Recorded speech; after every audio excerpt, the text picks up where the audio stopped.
ओम शांति। साकार बाबा यज्ञ के आदि में बच्चों को ज्ञान के कायदे समझाते रहते थे।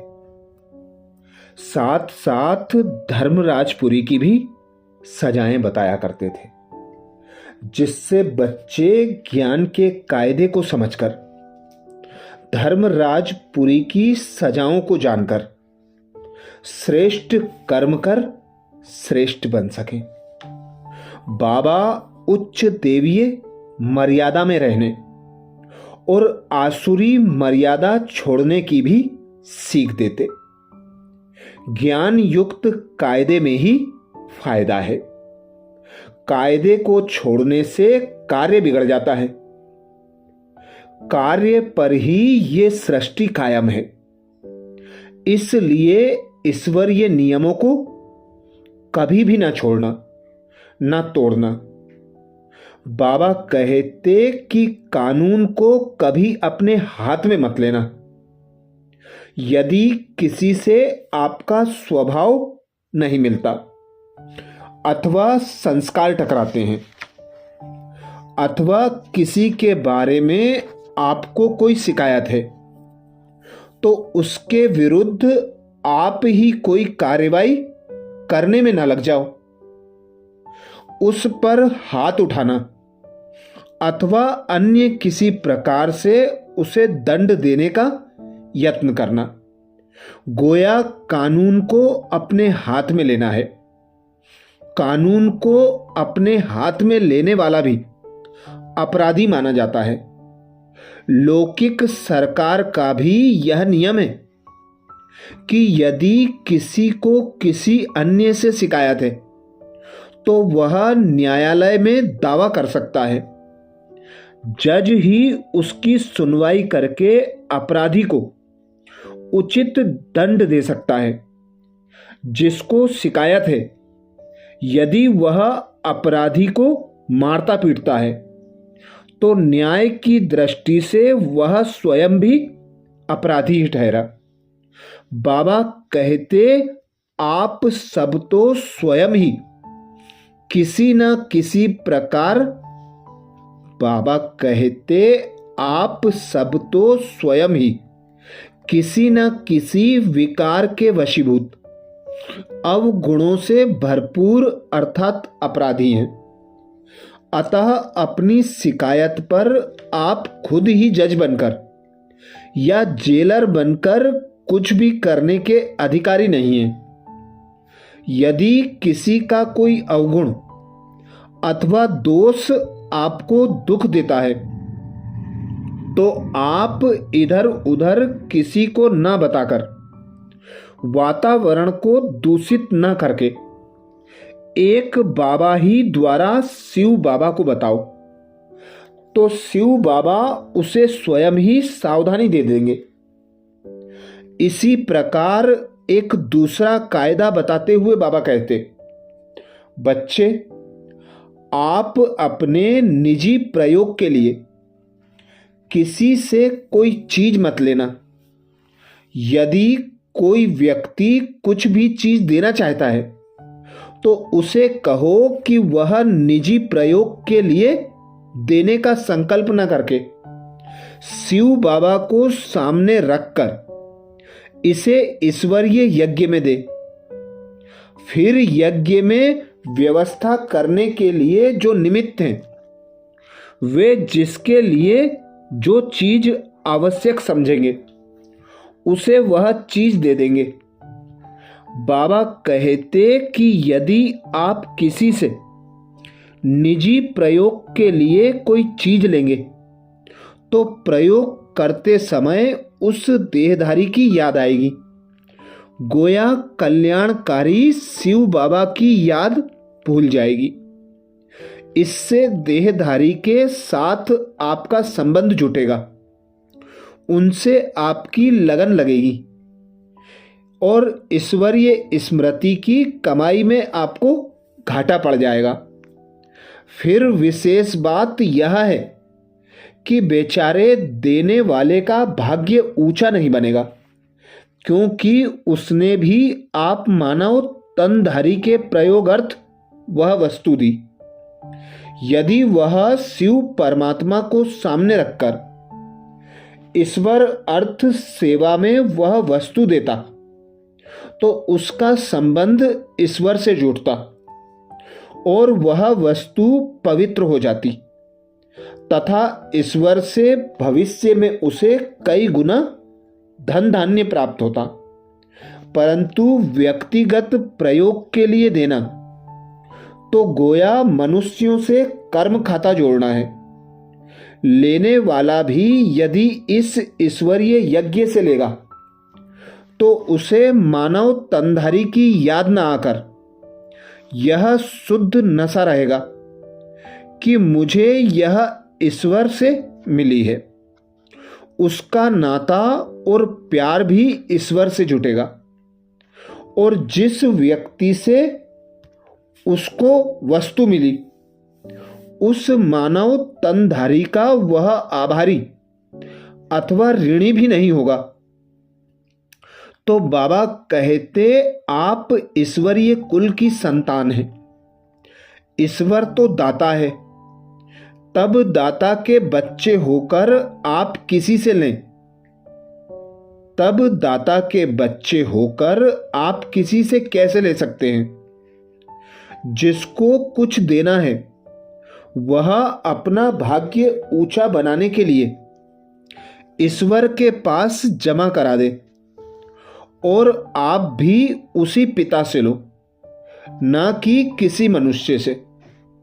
इस प्रकार बाबा ज्ञान के अनेकानेक सूक्ष्म कायदे बताते जो कि अवस्था को बहुत उच्च करने वाले और कर्म बंधन से मुक्त करने वाले होते थे। एक कायदा बाबा यह भी बताया करते कि जिस स्थान पर अथवा जिस कार्यार्थ किसी को नियुक्त किया गया हो उस समय हरेक को चाहिए कि उसे सम्मान दे और सहयोग दे, चाहे उस ड्यूटी पर नियुक्त किया हुआ व्यक्ति छोटी आयु का हो और कम अनुभवी हो। बाबा कहते कि नियुक्त किए हुए को पूरा सहयोग देना ही देवीय मर्यादा है। उसकी त्रुटियां देखकर अथवा असमर्थता पर ध्यान देकर उसका विरोध करना, उससे रूठ जाना अथवा स्वयं को उस कार्य से अलग हटा लेना, ये आसुरी मर्यादा है। बाबा कहते कि यदि किसी में कोई त्रुटि है अथवा कमी है तो उस कमी को भरना आपका काम है। यदि किसी में किसी प्रकार की असमर्थता है तो अपना भी सामर्थ्य उस कार्य में लगा देना आपके लिए उचित है। उसकी कमियों का वर्णन करते रहना महानता नहीं है, बल्कि उन्हें भरने में महानता है। बाबा बताते कि यदि किसी की कोई कमी अथवा असमर्थता आपको खटकती है तो बाद में आप बड़ों के ध्यान में वह बात ला सकते हैं, परंतु जिस समय कार्य हो रहा है तब उसमें रुकावट डालना अथवा सहयोग न देना, यह गोया अपनी कमी दिखाकर दोषी बनना है अथवा वातावरण को बिगाड़ना है। यदि कोई आपसे उम्र में छोटा भी हो तो भी जब वह अपनी ड्यूटी पर है तब आपको उसकी बात माननी पड़ेगी।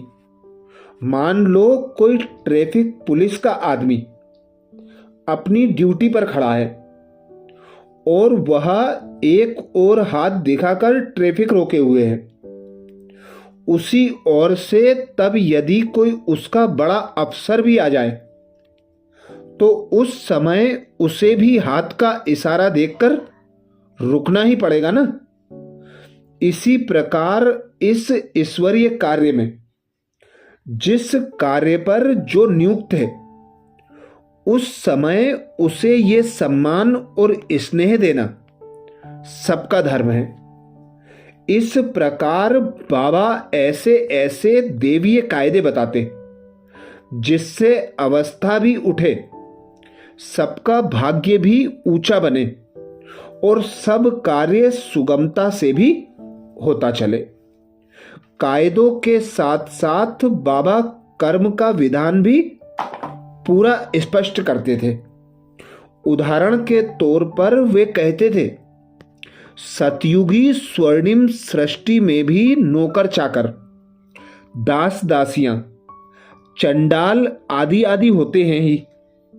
जो व्यक्ति वर्तमान पुरुषोत्तम संगम युग में माया के वशीभूत होकर कुछ ना कुछ भूल कर बैठते हैं, पवित्रता के नियम को छोड़कर फिर आसुरी स्वभाव के बन जाते हैं, पहले निश्चय करके फिर संशय आत्मा हो जाते हैं, अथवा इस ईश्वरीय यज्ञ के कायदे कानून तोड़ते हैं, वे लोग इन छोटे पदों को प्राप्त होते हैं।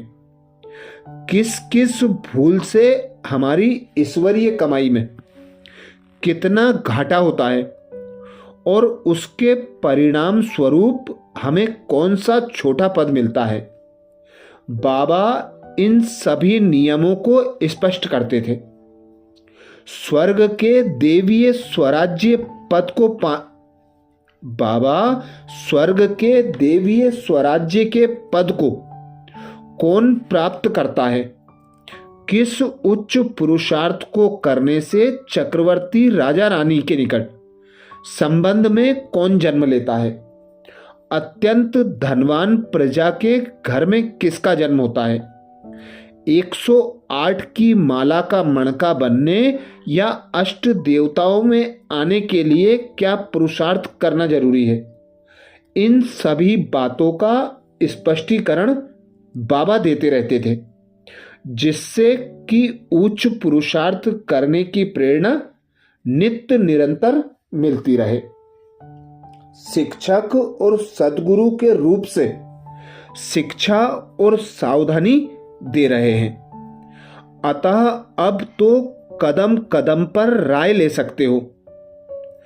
अब यदि कोई भूल, कोई अकर्तव्य अथवा विकर्म हो जाए तो उसे बता देने से उसका दंड आधा हो जाएगा, परंतु यदि उसे छिपाते रहेंगे तो शिक्षा और सावधानी भी नहीं मिल सकेगी और वह भूल बढ़ती ही जाएगी और भविष्य में शिव बाबा फिर धर्मराज के रूप में उसका 100 गुना दंड देंगे।